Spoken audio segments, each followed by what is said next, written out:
Senior Life Journeys presents Carol Howell's Let's Talk Dementia, a podcast designed to help caregivers find knowledge, power, hope, and smiles in their dementia caregiving journey. Welcome to Let's Talk Dementia. Here is your host, best-selling author, Carol Howell. Hi, everybody, and welcome to Let's Talk Dementia. I am Carol Howell, your host, and thank you for joining me today. Well, as I told you on yesterday's episode, we are going to talk about what to do when problems arise in an assisted living or a memory care community. Well, there's one thing I can assure you, you're going to have problems. It's just the way of life. You know, Scripture says where two or three are gathered together, God is in their midst. I have lots of versions of that verse. I say where two or three gather together, there's always food. Well, that's sort of true. And where two or three people are together, you're probably going to have a problem arise.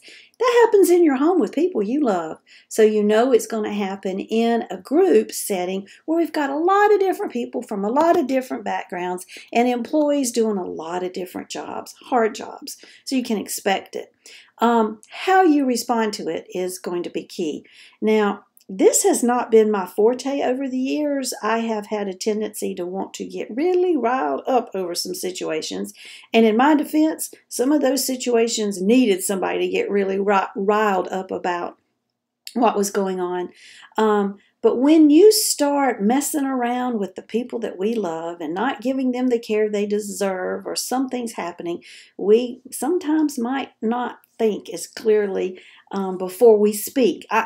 Just me, that's me. So I'm learning day by day to take a breath and chill.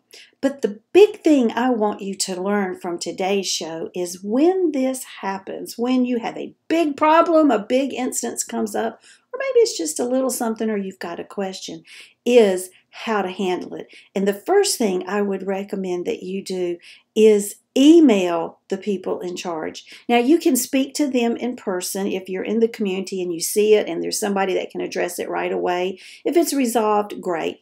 But if it is not resolved immediately, even if you've contacted someone, I would recommend a paper trail. Let's email, first of all, the director of the entire community. Even if the director is probably not going to be hands-on involved in solving this problem or addressing this issue, that director needs to know what's going on because that employee works for the director and the director needs to know.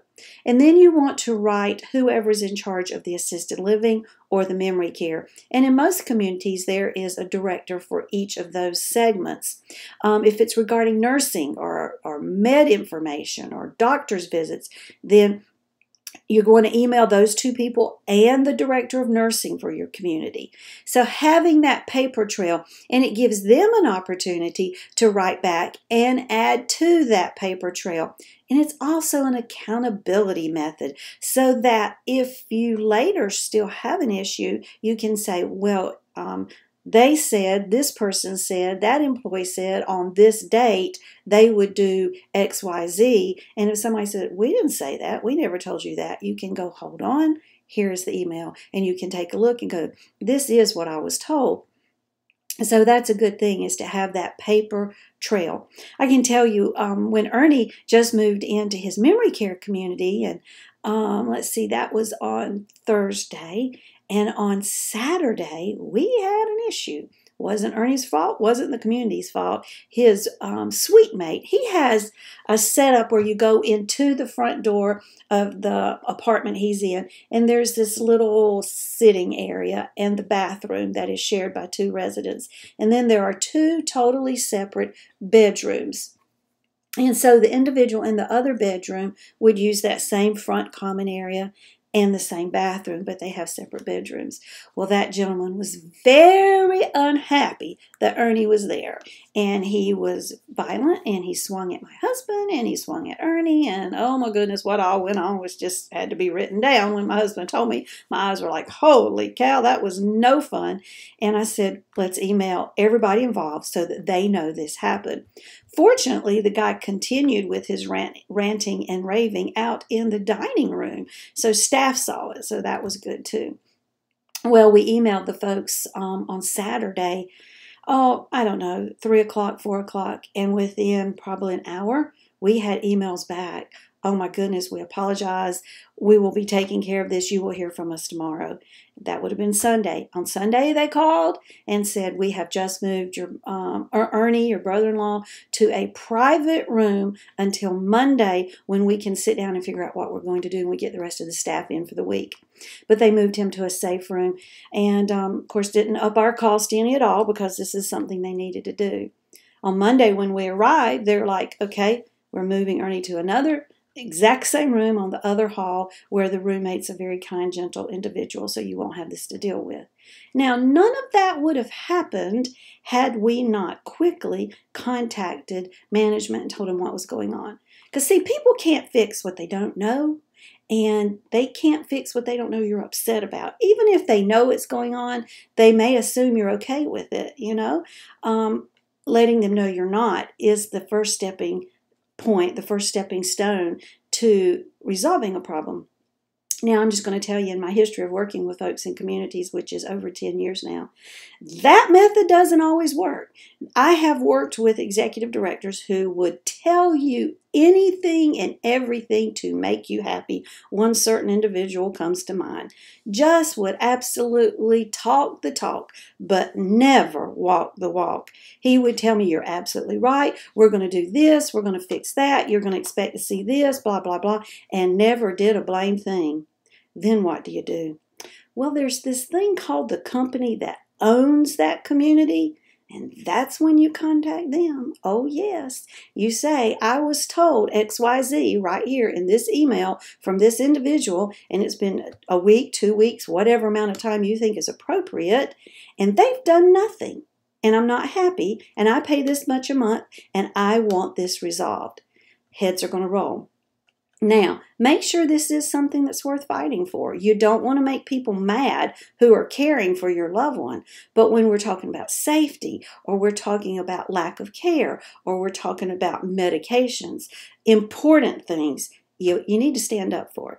Now, if we're talking about, let's see, they didn't brush Dad's teeth this morning, and something happened, they normally brush Dad's teeth. Are you really going to get worked up because they missed brushing Dad's teeth one day? Well, you know, let that one ride.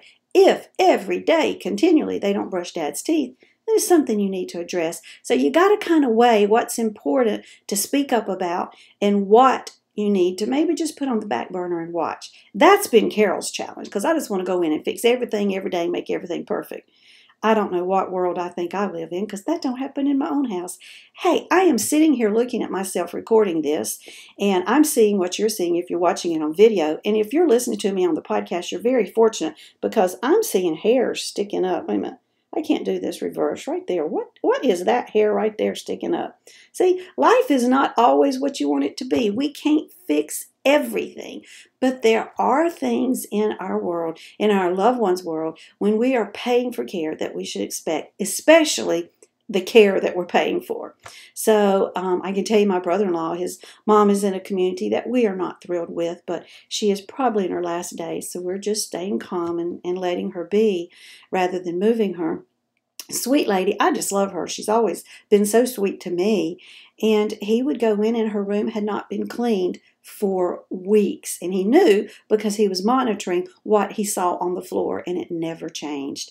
And he told the staff, I pay to have my mom's room cleaned every week. It's part of what I pay for, and it's not been cleaned in weeks. That's the kind of thing you got to speak up about. You got to make sure that you're getting what you pay for. Don't fight the little things, but pay attention, document, take pictures of things that are going on in the room maybe that you don't like. Don't take pictures of other people in the community. That's against the law. Don't do that. And then document with the appropriate people in the community what you're seeing that's upsetting you. That documentation is important. And the executive director now knows you've got it in writing, and that puts a little fire under their rear end too, and that's a good thing. Well, I hope that gives you some help as you navigate that assisted living, memory care, skilled nursing setting, or even rehab. But remember, it's all run by people, by human beings, and we are all flawed. We are not perfect, We never have a day where we do everything right, and neither do the folks in those communities. The other thing keep in mind is they're hardworking. They got hard jobs. They're not getting paid a truckload to do it. I'm just going to tell you. So kind of keep that in mind too. Well, I hope you have a good day. I hope your loved one makes you giggle. I hope you make them giggle too. Blessings and smiles. Bye-bye. Let's Talk Dementia would like to thank our sponsors, National Association of Veterans and Families. You can reach them at 800-352-2919, on the internet at www.navf.org. They speak veterans so you don't have to, and you tell them Carol sent you when you call to inquire about benefits for the veteran, the spouse of the veteran, or both. Editor Beth. You can find Miss Beth Crosby at editorbeth.com. She is amazing at looking at what you've written and making sure it represents you well. Find her at www.editorbeth.com. And HD Imports, located on Flint Street Extension in Rock Hill, South Carolina. That's York County. 803-985-0985. They are there for the repair and maintenance of your Honda, Hyundai, Toyota, Kia. Tell them Carol sent you. Thanks for joining us today for Carol Howell's Let's Talk Dementia. To learn more about dementia, we recommend Carol's best-selling book, also titled Let's Talk Dementia. It's available on Amazon in paperback and Kindle versions. Be sure to like Let's Talk Dementia on Facebook and leave us a kind word of review on iTunes. Remember, knowledge brings power. Power brings hope. Hope brings smiles. And we all need more smiles. Thanks for joining us today, and we'll be right here when you come back to Let's Talk Dementia.